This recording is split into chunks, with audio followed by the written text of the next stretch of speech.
Uh, Welcome to Getting Started with Community Preservation Projects. My name is Nicole Flynn. I am the Field Services Representative at the New Hampshire Preservation Alliance. I work with community projects and support preservation easements and the grants program. It's great to have you as a participant tonight in our virtual gatherings presented by the Preservation Alliance. We are a statewide membership-based historic preservation organization. This gathering is part of our ongoing and expanding work to help provide information to people who are caring for old homes, barns, and community landmarks. We hope that you'll become a member if you're not already. Memberships help us save more community projects like the ones you are working on, advocate for preservation at the state and local level, and expand the preservation toolbox so we can all encourage more preservation investment. As you know, we are open for business, providing lots of assistance in old and new ways. Even a little more support, or even a little support from you can help make a difference in the work that we do. Today's panelists are working on some great preservation projects in our state. They're making progress on their projects and are here to share some of their wisdom on getting started with community preservation projects like theirs. We're recording this session and we'll be posting it to our webinars page and our YouTube page for future reference. This session will be a discussion of the topics listed in the event description, but we also encourage our participants to pose questions, share their ideas, especially their successes. To start the session, I would like to ask you to mute your microphones, use the chat feature to pose any questions or share comments, and we'll open it up to the end at the end for those questions not covered by our panelist discussion. It is wonderful to have Karen Pryor, Executive Director of Belknap Mill in Laconia, Jason Earle, by telephone, Preservation Builder and President of the Lord's Meeting House in Effingham, and Rebecca Mitchell, New Hampshire Preservation Alliance board member and longtime preservation leader in Stratham, who has worked on several important community projects in her time with the Heritage Commission. We also have joining us Beverly Thomas, the program director at the New Hampshire Preservation Alliance, who also administers our grant programs and our easements programs.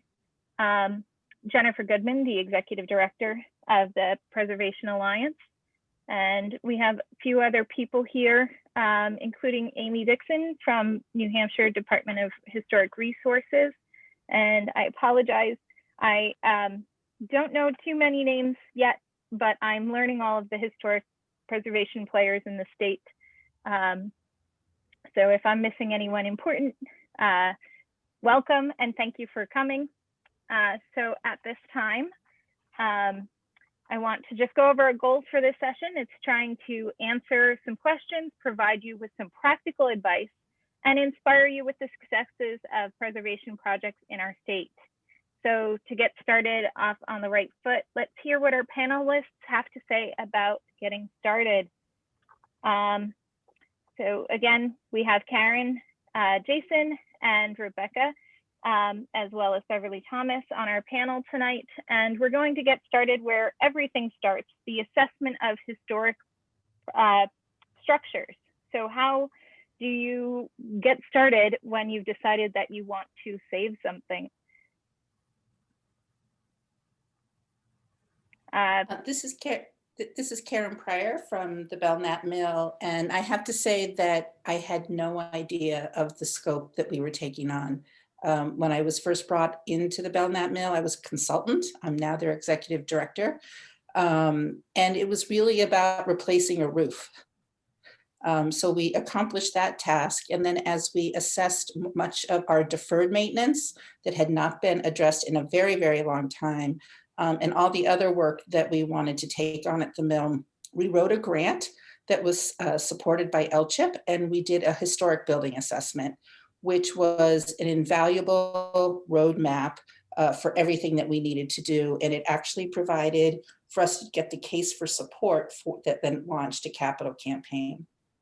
That historic building assessment was a team of headed up by a historic preservationist, May Williams, from Unlocking History, and along with an architect at Mashashik Turpin and a team from locally from construction managers, Bonnet Page and Stone, myself, and several board members from the mill. And that document was a 250 plus page report that not only addressed the history of the Belknap Mill, but the structure and every component that we needed to do. That gave us an initial price that we needed to address. We knew that that was too big. And from there, we couldn't, it was a $5 million project to go from beginning to end of everything that we wanted to do. We couldn't take on that large of a campaign, so we have since phased it. And as of this month, actually, we're finishing phase 1, which is a little over $2 million.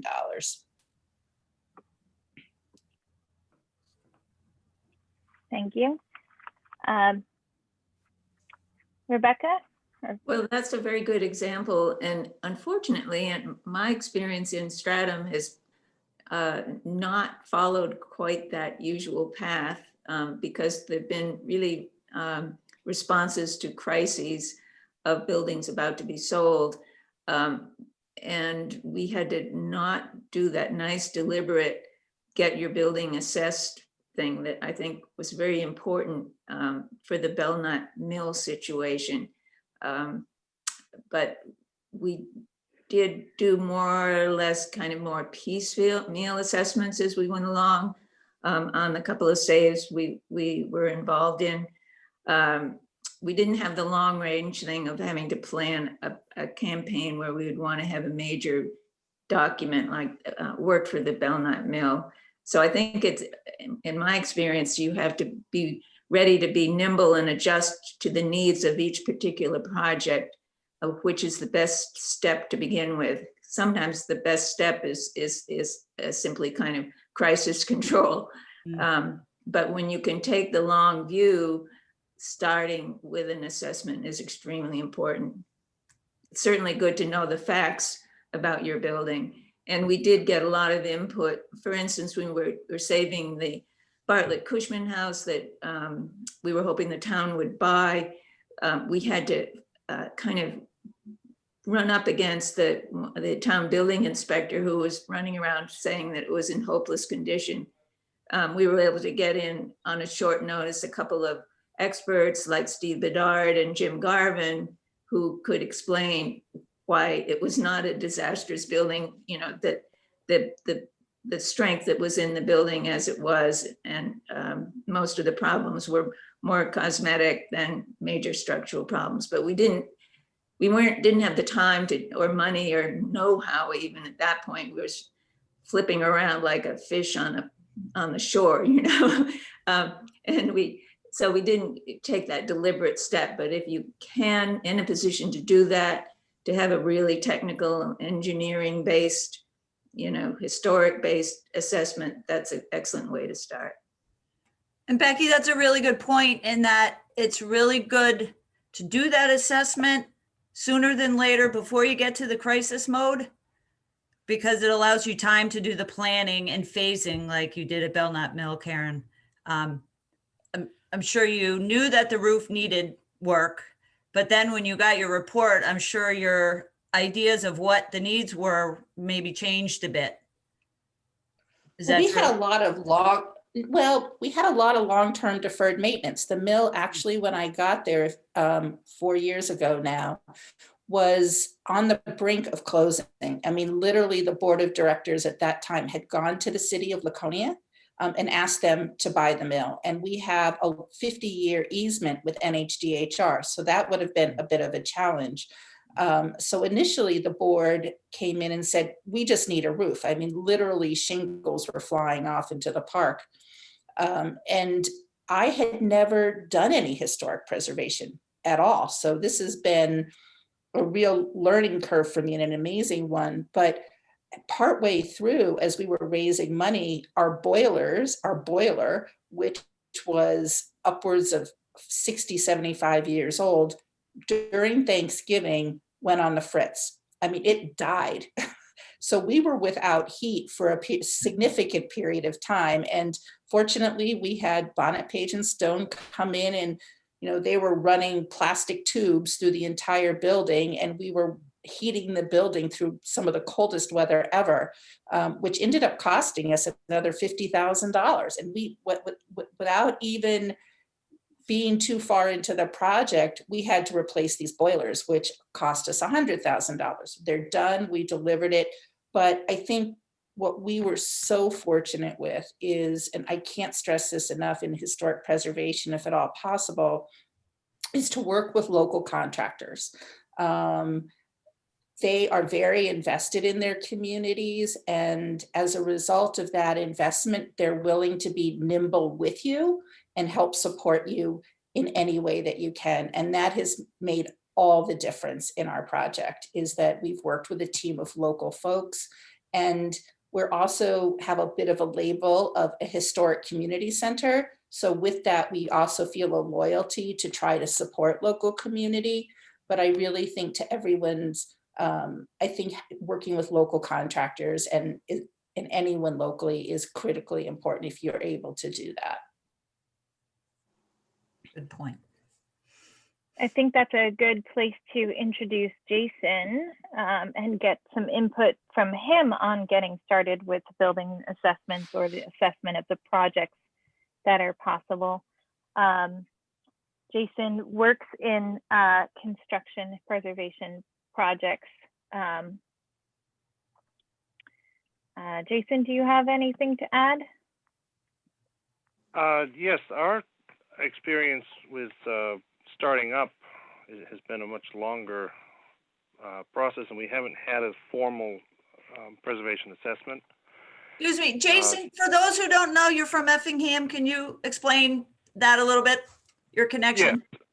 Yeah, Thanks. so I'm from the town of Effingham, New Hampshire, which is on the Maine border and has a great number of historical structures extant from the early 19th century, many of which have fallen into the hands of a number of different community organizations that have sprung up over the years, and ours is one associated with Lord's Hill, one of the villages in town, and actually was restarted 20 years ago by a group of people somewhat splintering off from the Historical Society in order to take on this particular project. And at that time, the building had been largely unused or very sporadic use for a couple of decades, and there was a lot of deferred maintenance. The folks at that time initially decided, well, it was not necessarily a decision made by all, but there was some suggestion that they get a structural assessment from an engineer.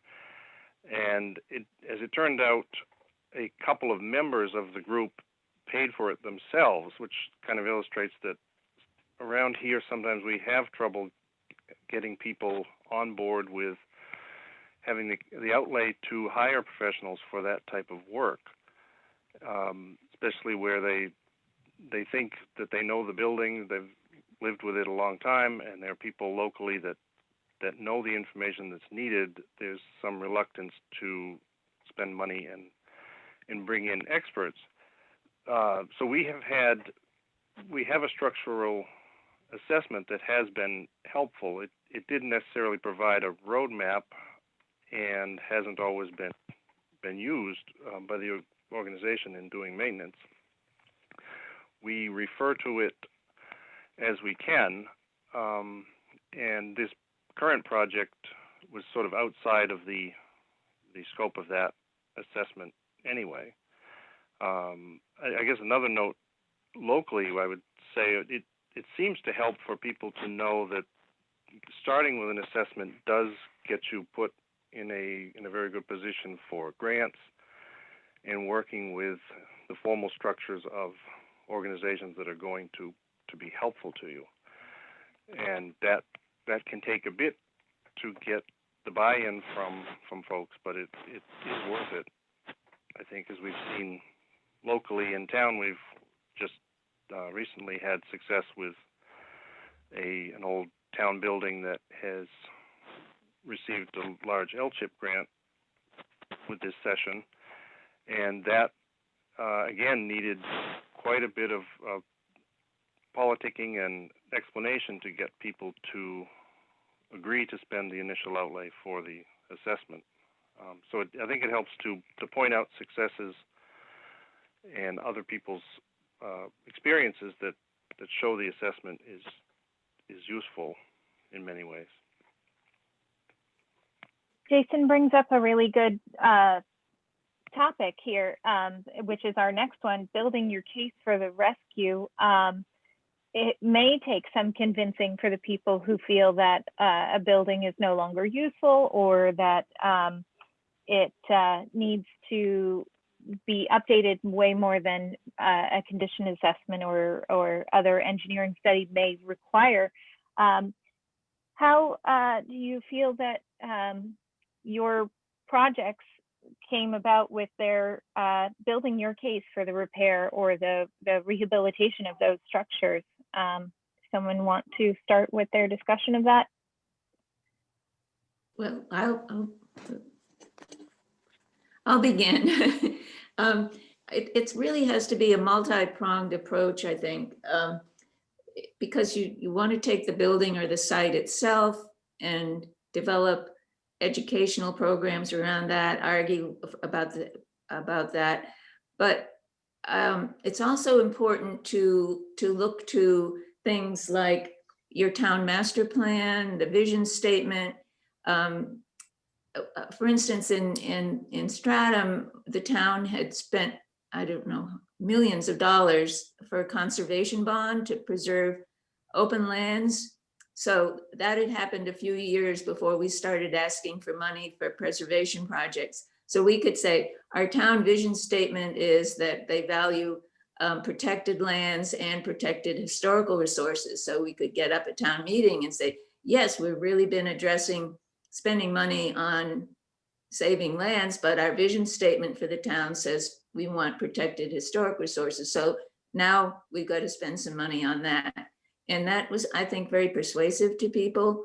And so we had a old master plan, and one of the things that we did was make sure that we had a good up-to-date historic resources chapter to the old master plan. And then we recently, that master plan was 20 years old. So last year we had the town went through the process of a new master plan, and we made sure that, again, that historic resources were woven into every part of that master plan as being a goal. Protected historic resources was still a goal for the town. The other thing is things you can do, things like if there's been a planned New Hampshire session in your town, you can use that to support your campaign. I've seen that in a number of communities around the state where there's been a particular building within an area that had been part of one of these charrettes that Plan New Hampshire does. But they could point to that charrette saying how these experts had come in, looked at overall at their community and identified X building as playing a major role. So those are kind of some of the external things that you want to use to convince people that this is important to do. And I would open it up to, I mean, I could talk about specifics, doing research and advocacy for a site, but let's hear from some other people's experiences. I think your comments are hugely important, and every community is different. In Laconia, in the 70s, urban renewal really beat up Laconia badly, and it never really has fully recovered since then. Originally, the Belknap Mill was slated to be torn down, and it was going to be a place for 5 parking spaces. And what happened is there was a group of community people, and they developed the Save the Mill Society. So back in the 70s, the mill was saved, and there's a adjacent mill next door. And we're fortunate to have the title, the nation's oldest largely unaltered textile mill. But I think, for us, the big driver was economic development. Downtown Laconia was looking at economic revitalization. There was a huge investment in an old theater called the Colonial Theater, where the city has invested upwards of $8 million to renovate. And so geographically, where the Colonial is located and where the mill are located is literally about a 5-minute walk or less. So much of our grant funding that we were able to get, and again, because of where Laconia is, it's an economically depressed area. And so we were actually able to get NBRC funding, which is Northern Borders funding for distressed areas, because we were able to speak to economic redevelopment. When we went before city council, we were able to speak to the value of the mill. Again, going back to their master plan, to your point about economically revitalizing downtown Laconia. So I think absolutely tapping into your community's master plan, what the vision is for the community, and be able to tie your work into that larger picture is critical for success. The other, another part of it is though, becoming really good at telling the story. People really love stories, and they like stories about people. For instance, thinking again about the mill, tying it down to families whose generations say worked in the mill. And with us saving a couple of historic houses, it was about telling the story of the people, the human level story of a young couple, meeting, getting married, building a house, or when we were working on preventing the demolition of our old town hall that the town had sold 25 years ago. We told stories about the organizations that met there, pictures of the Halloween parties that went on there, and people telling all those stories. So it's very important to create the stories around a structure. I think people relate to that more even than the things that kind of thrill people like me. It was like architecture and all that, which is wonderful, but it's really, I think there's a real hunger out there for people of knowing the history of where they live and making that connection and helping them to feel rooted and belonging and to have a sense of ownership of that structure. So make sure, for instance, that you, as much as possible, have events that get people in or close to the structure, get them involved and make it human scaled. And I would add, this is Jason in Effingham again, that in our group, we have in recent years tried to do just that, to have the building open as much as possible. And when we do, to have some, whether it be a show and tell type experience or some new information to share about the building and the community that helps to get awareness and discussion going. Likewise, at meetings in recent years, when possible, will try to have some artifact or recently discovered information about the history of the building, or some explanation of the iterations of the architectural changes that it's had to share with members. And we find that people who've been in the village for years and lived across from it never knew something fairly particular about the building.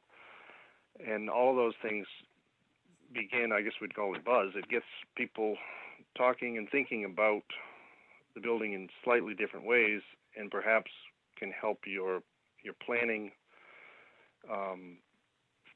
work out a little bit better than a typical meeting structure of brainstorming and just getting into the same habits of looking at your often very persistent problems. You can find new insights even through the old information. In that, the other aspect of building consensus in our town, especially, does involve trying to bring in as many stakeholders within the town or neighboring towns, given that we do have a great number of fairly small nonprofits sharing sometimes membership, certainly sharing donors. It does help to be in fairly constant contact with some of the other groups to just be aware of what everybody's short and long range plans are for their building, whether it be to kind of nest fundraising efforts properly so we're not hitting everybody at the same time with the same thing, or even recently we've had sort of an understanding of who's going to be going for which grants at what time, so that everybody's resources get put to best use. And I think that's really something that's a little more particular to the smaller towns and smaller organizations, but it can be helpful to know as you're rolling something out that you've had some contact with the other people in similar organizations. Once again, Jason brings us into a clean segue into our next discussion about fundraising and communications. And it is really important, especially in the smaller towns in New Hampshire, to work with those other organizations to make sure you're not stepping on each other's toes or making their jobs more difficult. But if we could have some more discussion about that process of starting fundraising and starting to communicate with those stakeholders that you've now gotten on your side for your project. So this is Karen, and I think what I would say is in conjunction while the historic building assessment was being done, we did reach out to a lot of stakeholders for the organization, and we did listening sessions with them. And I interviewed upwards of 40 people initially, and many of those people then joined the committee for the capital campaign. We built a case for support out of the results of the historic building assessment, but to your point, so I forget who said it, but the idea of those stories and the Belknap Mill, for example, has been around for 200 years, and it has an abundance of stories. So we were able to tie our case for support not only to the historic value of the physical building, but also to the resilience and the perseverance that the community that worked in that mill had done over the years. And that was really, really important. There's a strong French-Canadian influence and Irish influence at the Belknap Mill, the workers there, and to be able to share those stories. And many of those people still have, that are in Laconia still, have ancestors who worked in that mill. So to be able to tell those stories really solidified the case for support. I would say the other thing that's really important, and another reason why the historic building assessment was so important, was that it gave our case credibility. To be able to say that through LCHIP, we had done a historic building assessment, we had those grant funds that were given to us to be able to perform this, to develop this document, really gave us the foundation we needed to go out and do some initial big asks. And one of the things for us, what happened was the mill had such a bad reputation for upwards of a decade, and that it was a failing organization, that we needed to very carefully and very methodically rebuild our image. And so again, that's what the historic building assessment did for us. That's what the interviews that I did with people did for us, of what our plan was, gathering those stories and putting out an official case for support, which was beautifully, I wish I could say I owned it, but it was beautifully designed. And the woman who did it, our marketing person who did it, executed it magnificently.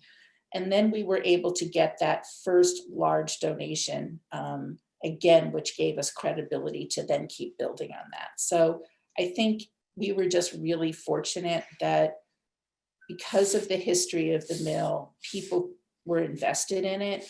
But what I came to quickly learn is that also because it's an economically depressed area, getting donations from local folks, individuals, was very challenging. We had to get it from, most of it from grants. We got from a few large banks that we have a close relationship with. We did it through Cdfa tax credits, and I think I spoke to that earlier, where because we were driving forward with economic development. So our story kind of gelled all around the economic development piece. I hope that's helpful. And I think that's interesting, Karen, that you say most of your funding came from grants, whereas in a smaller community like Jason's, it's probably the total opposite. It's more the community or local players supporting the project. I do have one Yeah, question. I mean, we had a balance of both. There were certainly some large investors, but in terms of just, you know, the average person, there's not deep pockets in the Laconia area. Yeah. I do have a question about, you said you interviewed like 40 people or so to help with the capital campaign. How did you choose, what type of people, what was the demographic of that person, and how did you choose them? So those were community stakeholders. When I first started there were several volunteers that were deeply invested in the organization for a long period of time. And so I interviewed those people initially. They came to me, and then they gave me the names. Again, because the Belknap Mill had such a long history, and while it was riding the wave of up and down all the way back to all the way back to urban renewal, there was a lot of people that were still invested in it, not financially, but pulling together that list of past board members, past volunteers, historic people that were historically had been members of the mill but had dropped off. And so I would review our spent hours culling our database and pulling together and testing names with people that I had then met. So it was all about relationship building very early on. And it was all about relationship building. And again, I was very fortunate to have a core group of 3 or 4 people that really served to educate me on the landscape of the community when I got there and who I needed to talk to. And so it was really working on that database and looking at members who had given in the past and who had appeared to have long-standing relationships with the organization. And this was a big learning curve for you because you weren't from the area, right? I live on the seacoast. Yeah. So Karen does a great job of discussing how to communicate information and build for financial contributions to a large-scale, long-term project in a what to many of us seems like a real urban environment, and it's kind of different in a small town. And our timeline in terms of communication and building support is has been geared more towards town meeting and these sort of deadline events. Say we had a project coming up at town meeting, which has happened to us several times. We would strategize for about a year. For instance, our Heritage Commission has typically had an annual program every February. And if we were anticipating having to advocate for some money at town meeting and building support, we would build that February program around that structure or that place and pull in outside experts for a little, flash and glam, but also make sure that key people from town were there to get up and tell their stories in connection to the place. Communication is really, really difficult now because many towns don't even have a local newspaper anymore. Getting out information and then even like we do have the Exeter newsletter and the Portsmouth Herald near us, but increasingly very few people read that. So you can't count necessarily on that, but you still have to use that. We are lucky that there's a sort of a free magazine that's supported by advertising dollars, and that goes to every household in the town. So, but you have to be really flexible using Facebook pages, but also, I think in a small town, it's almost important to not look too slick. This is kind of weird, but you know, people really respond to you, you know, setting up a card table with your tablecloth on it, and, you know, having some photos and that you've, or a poster you've made yourself, and you've got flyers to hand out that aren't commercially printed. They were, you know, done on a Xerox machine or something. Well, we don't do that anymore, but anyway, printed from your computer. But you know, that has a kind of a homegrown look to it, because they know that people have been putting their time and effort and everything into it. So it's kind of a contrast to what I think really works well in a situation like saving the Belknap Mill. Yeah. In a smaller town, you have to do like say the Historical Society's having a program. Well, you show up with your table and you nab people coming and going, and you know, ask to speak at the end or something like that. You just show up anywhere and everywhere. Like our town has a fair every summer that raises money for the fire department.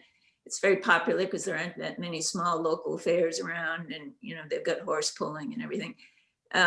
So for a number of years, there was a special tent for stratum organizations, and we always made sure that we were there with posters and flyers and, you know, an attractive display to hand out whatever campaign we were involved in. So anytime there are people around, you want to be there. You know, maybe even like go to, if there's a farmer's market, you know, get a table there, go tell your story, have something that people can take away to read. It's just you have to be creative about how you get the story out. Mhm. And I think that's a really important point, that you don't want to be too slick. It's striking that right balance so that donors know that you're utilizing their resources really well, and that you are stewarding their money. So to put together, you know, 4-color fancy things, they're like, wait a minute, is that where our money's going? And I think to your point too, piggybacking as many public events as possible is really important, because that way you're not trying to bring people directly into you. Take advantage of all those community events that you can piggyback onto as much as possible. And Megan asked how to deal with these events during COVID, which a lot of these events we can't do, unfortunately, Right. which makes it difficult. I mean, I guess what I would say, a lot of the programming that we've delivered, like many other nonprofits, and we're tiny. I mean, our staff is literally myself and one other full-time person, and then one other part-time person. So we're tiny. And while we've had a lot of good fortune with this capital campaign, what we did with our programming is we just pivoted as fast as we could.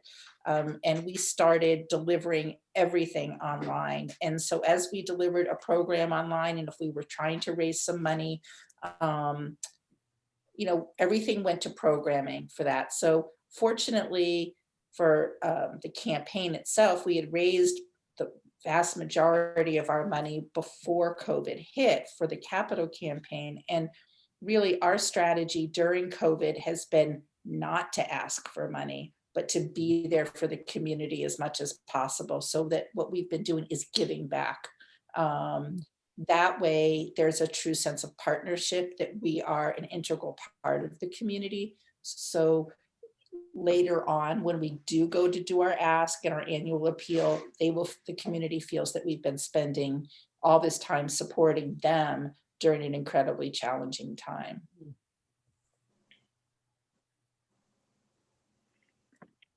That's a really good point, especially right now. I know that a lot of nonprofits have had to switch their programming to all online or socially distant programs. Have either or any of the panelists here had any experience with doing any fundraising during this time? No. No. It hasn't been. Fortunately, we don't have anything. Our Heritage Commission, this could happen overnight, but fingers crossed it doesn't. We haven't had a project come up that we had to raise some funds for, but so no, but again, I think, there's a lot that can be done with just outdoors. If it's a site, have events outside, get people to the site itself, and, get them up close and personal with it. That would be my only thing is have repeated, come and have a walk around. People are looking for, and you could even pitch it as learning local history. And you can never tell the stories often enough because it's amazing.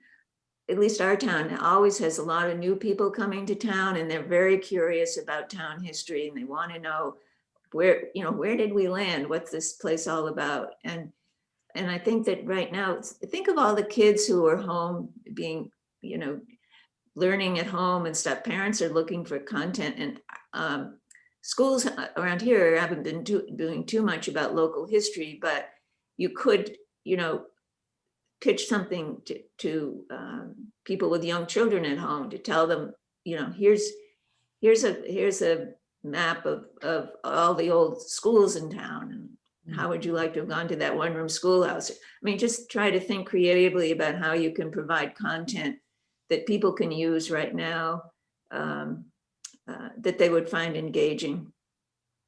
Yeah, I mean, right when the schools closed in March, we shifted and we have a weekly newsletter, which is brief, and then a monthly, much larger newsletter. But what we created was a program called Cabin Fever Relievers. And every week we put out we actually worked in concert with our SAU, the SAU 30. And we developed programming that kids could do online. And a lot of it took them out of the house, so that they weren't stuck in the house, more looking at the computer. And that was tremendously successful. The other thing we do is we have an annual historic scavenger hunt. And so we usually do it in June, but we pushed it off till October. And we had more participants this year than ever before because it was family units that came out and participated in this, Laconia wide or lakes, area wide around the lakes region, historic scavenger hunt where people could be outdoors and learn about history and have a ton of fun. And we made we raised a few $1,000s from that. And every year, the other thing that we do is we have it's called Light a Light for the Belknap Mill. And we have these beautiful, there's almost 150 windows in the mill. And we have the candle lights. And so people can make a contribution in somebody's name and honor them. And so, that's going incredibly well this year too. What we have found, and I can't explain it yet, is the online giving this year has increased so much over last year. And I wonder if it's because people are feeling so disconnected. So the idea of lighting a light in someone's honor, the idea of participating in a remote project and making a donation for that. People want to feel a part of their community. And I'm hoping that the reason that they're participating in these online giving is because that's why they want to feel a part of their community. And we've worked really hard to play a role as a historic community center. So I'm not sure, but it's helping. That's all I can say during some pretty challenging financial times. I love that idea of the scavenger hunt because I do too. Yeah. Terrific. Yeah, it would be great to say in a town like ours, find a third grade teacher or fifth grade teacher or something who was teaching American history or just anything, to link up with a classroom and then extend it from there. Maybe even make it like an Eagle Scout project or something like that too. Be neat. And the local historical society is who helps us develop all the questions. They love doing that. And so that collaboration with the historical society is phenomenal. Jason, did you have something that you wanted to add on this fundraising and communications piece? I think that for us, with raising awareness and then moving it into support and fundraising, we've tried to stay aware proactively of how many different levels of support and giving and different types of support you'll be looking for. In doing especially construction projects with higher budgets, you are often looking for big donations, the generous donors, and get your goals met as soon as possible. But I think it's important to, from the outset, really identify and honor and stay in touch with people giving at whatever level and in whatever way, because especially with the smaller organizations, you may have people who've been involved for a very long time, and it hasn't been a primarily financial commitment, but they've given hours and hours and are actually the ones doing the work to support the organization through its hardest times and even just to exist as an organization, while also perhaps having snowbirds or recent arrivals that certainly love the building, but the connection is somewhat different, and some of those people are better equipped to make the larger donations.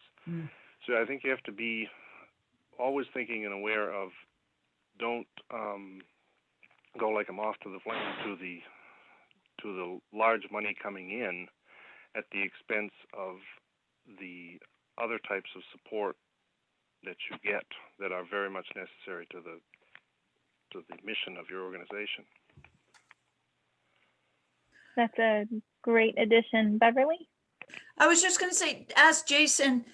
Jason, during COVID, have you done any creative fundraising events or anything, reaching out to folks? Or are you holding off on? We're pretty much holding off. We've kind of been on the back foot and wanting. Locally, there've been a couple of events that have needed some quick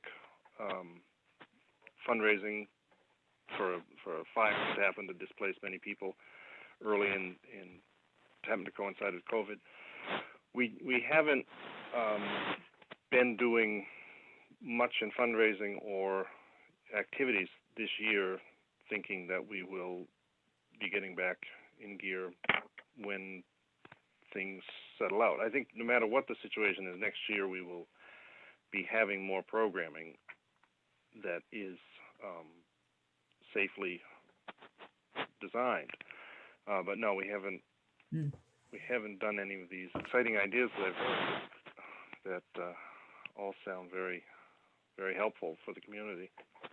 It's interesting. It's almost as if, I don't know about you all, but here in my house, I'm trying to fix little things that have been unfinished or whatever. And it's same with the work in the Heritage Commission. We're trying to take care of some things that kind of slid by the wayside when we were dealing with some major projects. But so it's kind of housekeeping things that we're doing, but those are still important in keeping us moving forward.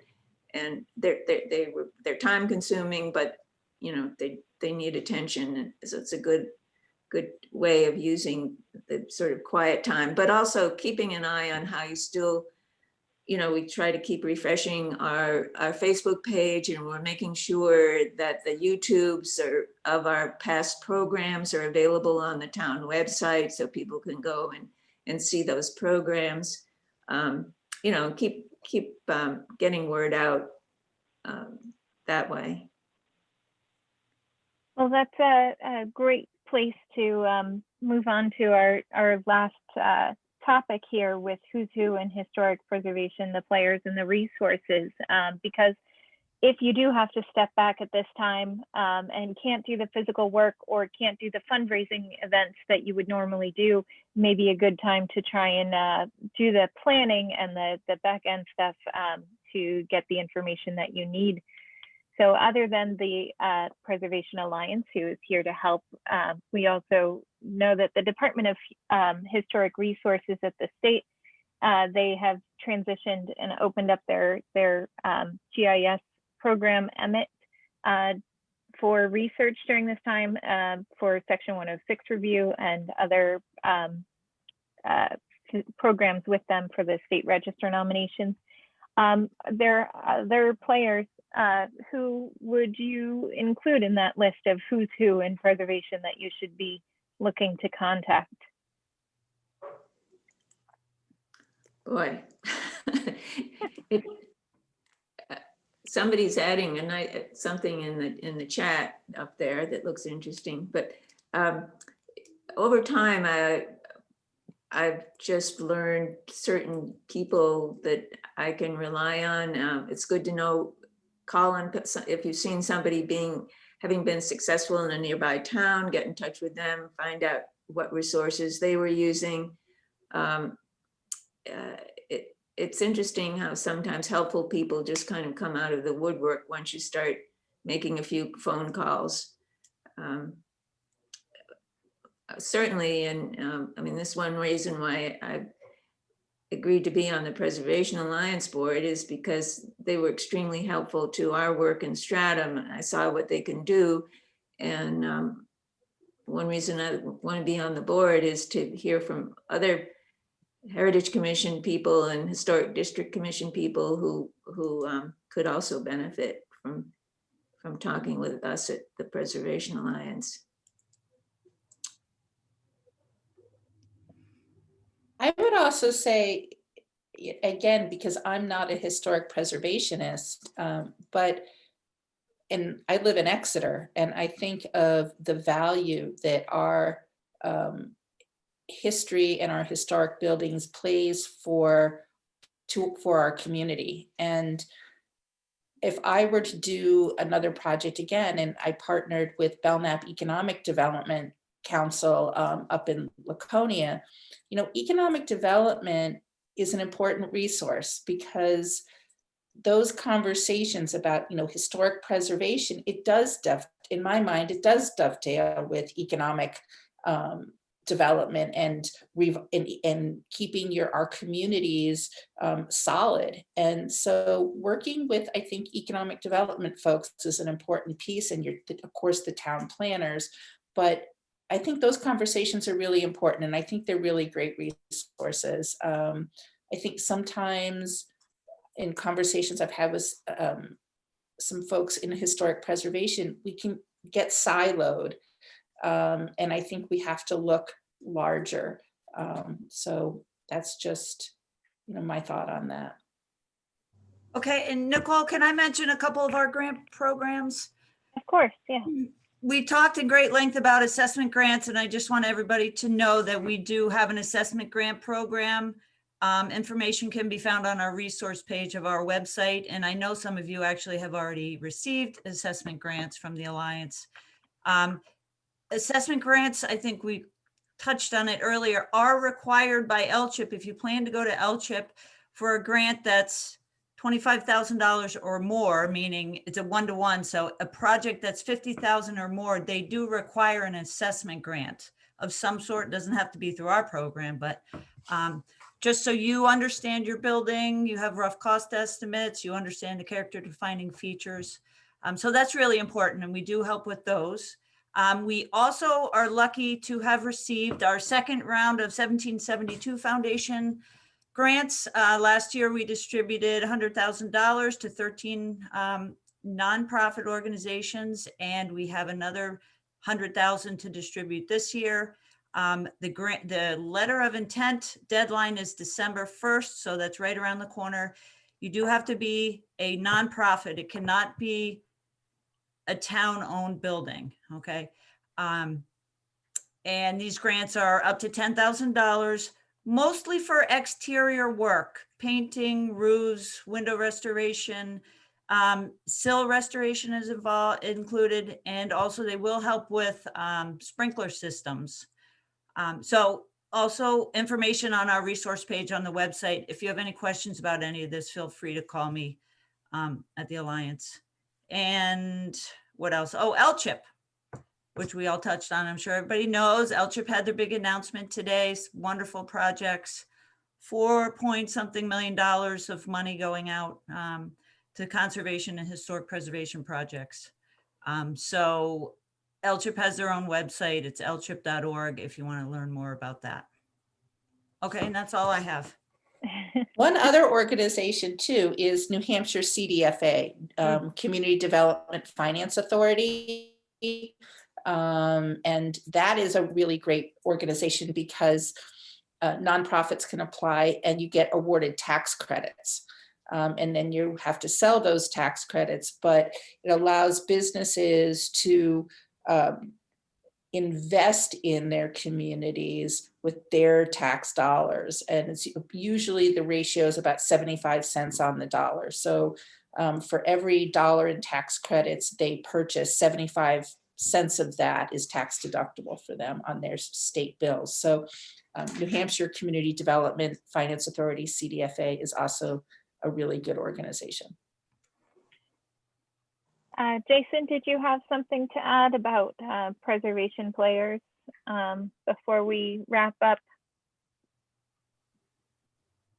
Well, I was just wanted to add to the comment about looking for organizations other than strictly preservation type organizations, and that's something that I've always admired about the Preservation Alliance, is that there's almost equal focus on community as there is on the old building, and that I think is a good way to look at reaching out for support and stakeholders in your community. Try to find any organizations that could cooperate, collaborate, might have need of the space, any type of synergy across different groups. The easy ones are schools and libraries and whatnot, but there are often other groups or businesses in town that you wouldn't necessarily think of as having a preservation focus, but that the community focus, the different things that could be done collaboratively very much feed into your ability to take care of your building.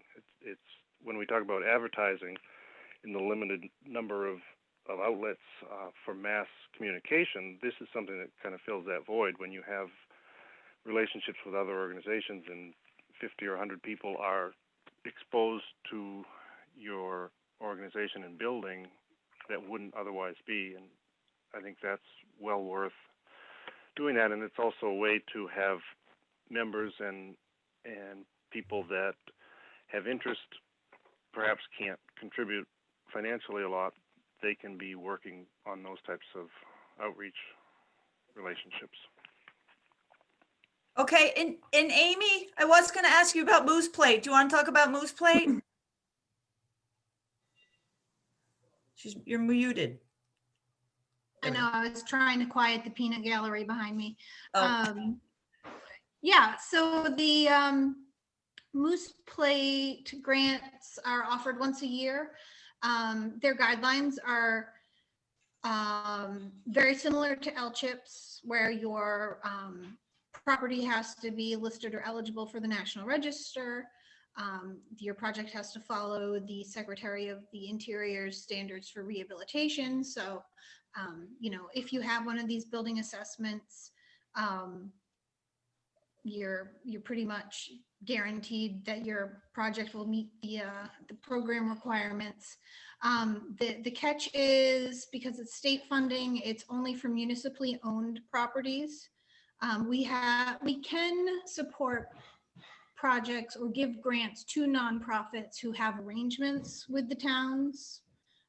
So for instance, Mascoma Valley Preservation received a grant in our last round for the Canaan Freight Shed, where the town owns the freight shed, but MVP is going to do the roof stabilization on behalf of the town.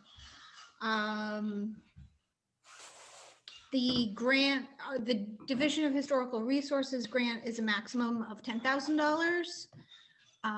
So sometimes for the communities that just want to take on small projects, it's kind of easier for them to manage smaller projects than getting their feet wet before they head on to LCHIP and ask for $25, $50, $100,000. But some of those bigger projects also come to Moose Plate for matching grants, because the $10,000 doesn't have to be matched, but can be used as match for LCHIP.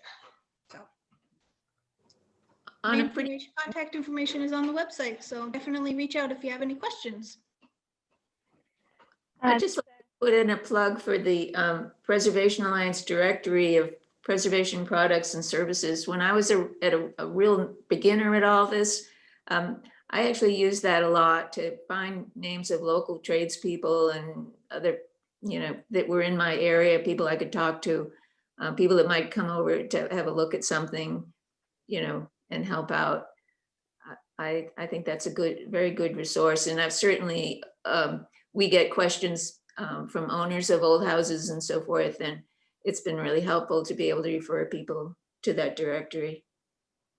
Rebecca, I couldn't echo, I agree with you completely. Actually, several of the folks that did work for us came from that directory.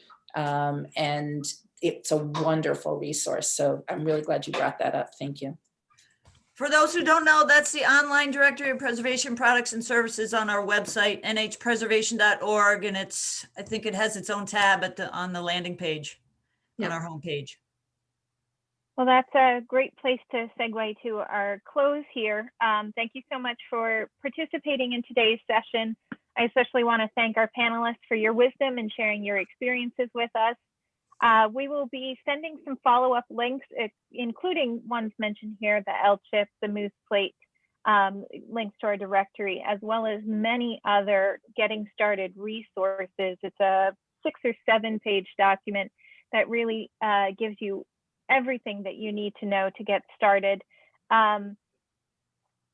We will also be sending out an evaluation that'll help us plan other programs. Please help keep the Preservation Alliance healthy by making a donation or renewing your membership. 80% of our funding comes from people and groups like yours. Our work, the Preservation Alliance, and yours is even more important than ever as a respite, connection to community, and longevity, as well as fuel for economic recovery during this difficult time. Our next session in this Community Preservation Project series is going to be on Tuesday, December 8th at noon, effective strategies for community preservation projects. Though some of the topics covered will overlap with their discussion tonight, but we will be hearing from additional leaders of preservation projects in our state on how to take the next steps in your project. To sign up for this session or any of our other upcoming sessions, please check out our events page on our website, newhampshirepreservation.org. And if you want to register for that December 8th program, you can email me directly, nf@newhampshirepreservation.org. We wish you all well on your projects and wish you and your family good health. Thank you very much, everyone, for participating tonight, and have a good evening.